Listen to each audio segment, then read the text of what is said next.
When Black women win, economies follow. Why we're ignoring our best economic forecasters. Good evening. I want to start by telling you about someone who changed the way I see the entire economy. Someone whose work doesn't just inform policy or inspire entrepreneurs, it disrupts the very foundation of how we understand economic resilience.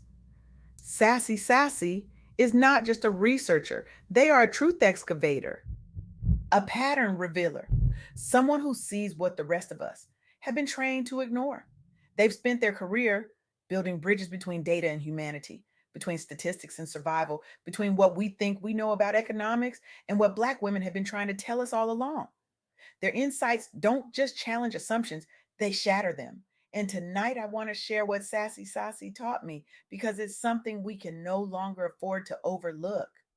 Here's what I learned: Black women entrepreneurs are not just building businesses, they are forecasting the economy. They are the canaries in the coal mine, the early warning system we've been ignoring while we obsess over stock market fluctuations and quarterly earnings reports. And if we paid attention, if we truly listened to what their economic reality is screaming at us, we would see the recessions coming. We would see the collapses before they happen. We would see the future because Black women are already living it. Let me ask you something. What if I told you that entrepreneurship for Black women is rarely about an opportunity? What if I told you it's about survival? That it's not a choice born from innovation labs and venture capital pitch decks, but from workforce exclusion, from doors slammed shut, from being told no so many times that building something yourself becomes the only option left? Here's the part that should make all of us uncomfortable. Over 80% of Black women entrepreneurs in Canada start their businesses with personal savings, not loans, not investors, not grants, their own money, money saved while working jobs that undervalued them, money saved while raising children, money saved while holding entire communities together. And less than 1% receive venture capital funding. Pause on that for a moment. In a world that worships unicorns and disruption and billion-dollar valuations, Black women are building empires from their kitchen tables with money they scraped together themselves. And we celebrate the garage startups funded by family wealth and angel investors. But we ignore the women funding their dreams from paychecks that barely cover rent. But here's where it gets even more striking. This isn't happening because Black women prefer bootstrapping. This is happening because the system is designed to exclude them. The networks are locked. The investors don't see them. The banks say no. And yet, despite this, or maybe because of this, Black women are driving some of the highest innovation rates in the entire small business sector: 38%, the highest among all ownership types. They're generating over $90 billion in revenue. They're employing nearly 1 million people. They're not waiting for permission. They're not waiting for access. They're building anyway. And Sassy Sassy showed me something that made my breath catch. This necessity entrepreneurship, this forced pivot from workforce exclusion to business ownership, it's not just a personal story, it's a national economic signal. When Black women are suffering economically, when their unemployment rate is 7.3% compared to the national average of 4.4, when it takes them 14 and a half weeks to get rehired, when 600,000 jobs disappear and Black women are hit first and hardest, that's not just their crisis. That's everyone's crisis. Because history shows us again and again that when Black women are economically excluded, the broader economy follows soon after. They are the canaries, and the mine is filling with gas, and we're still not listening. Let me tell you about Arlene Dickinson. Arlene came to Canada young. She faced failure after failure in her early business ventures. She could have walked away. She could have accepted that the system wasn't built for her. But instead, she became one of the most influential entrepreneurs this country has ever seen. She founded District Ventures, a Calgary based incubator, And over the years, she's accelerated more than 100 food and health brands. But here's what matters: she did it without the venture capital that most male founders take for granted. She bootstrapped, she built mentorship pipelines for underrepresented founders, for women, for newcomers, for people the system overlooked. Today, her portfolio is worth over $90 million. dollars. The companies she supported have indirectly created jobs for nearly 1 million people. Arlene didn't wait for the system to change. She built a new one. And in doing so, she proved that innovation doesn't require venture capital. It requires vision, grit, and the audacity to believe you deserve a seat at a table that was never built for you. Now let's cross the ocean. Moa Budu left a successful banking career in Nigeria to build Ebony Life Media in Lagos. She faced the same barriers Sassi Sassi described. Women in Africa capture only 2 to 3% of venture capital. Only 37% have access to bank accounts. Cultural barriers stall businesses at the revenue to scale stage, trapping potential in a cycle of almost but not quite. Mo could have accepted those limits. She could have stayed in banking, comfortable and secure. Instead, she leveraged informal networks. She built international partnerships. She created content that told African stories with dignity and power.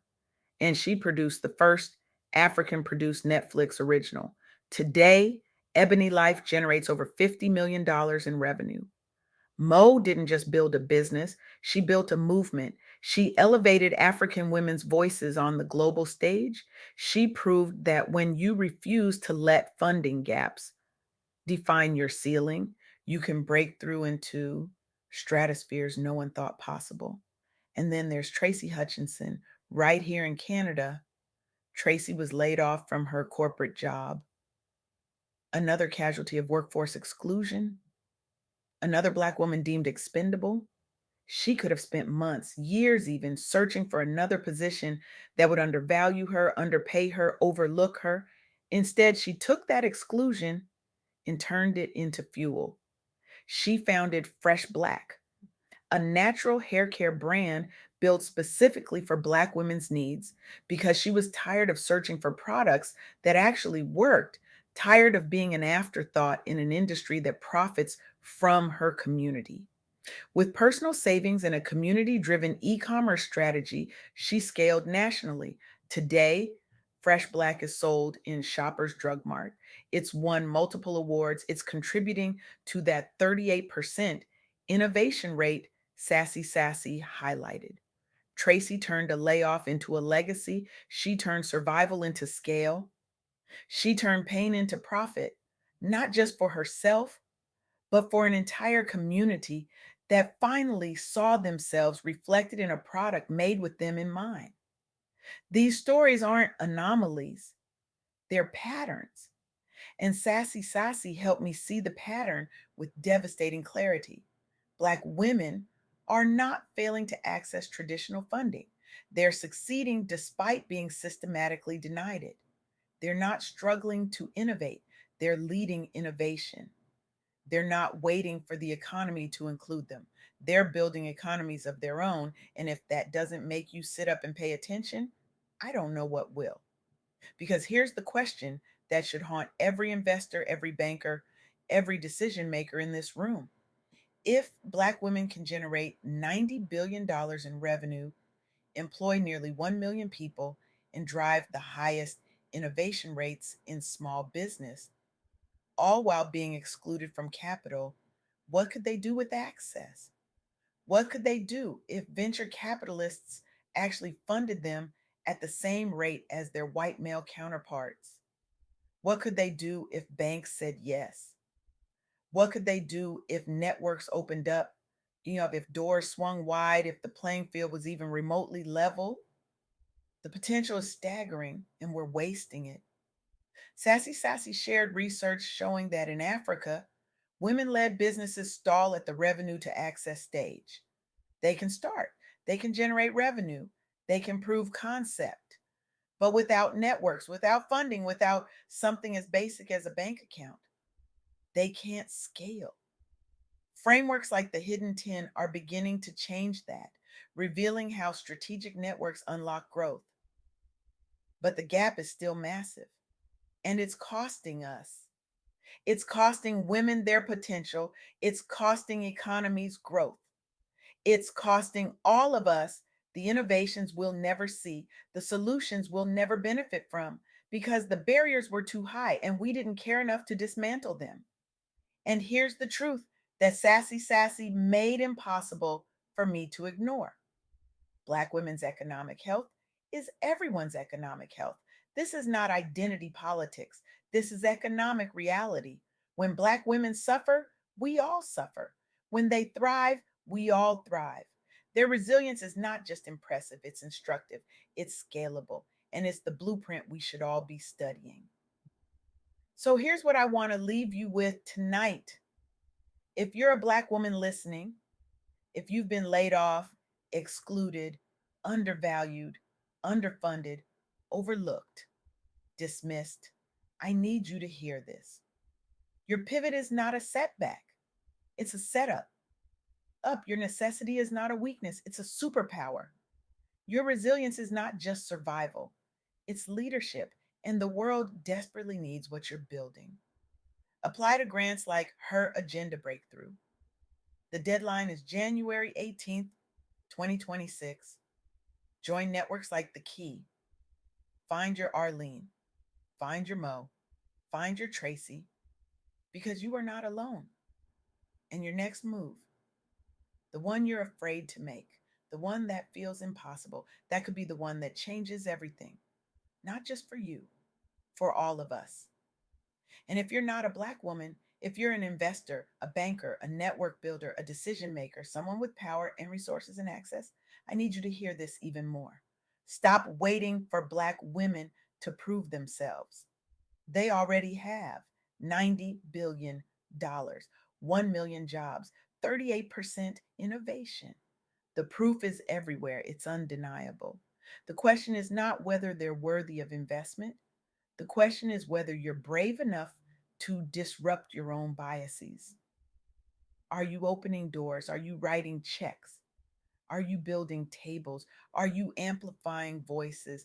Because the economy you save might be your own.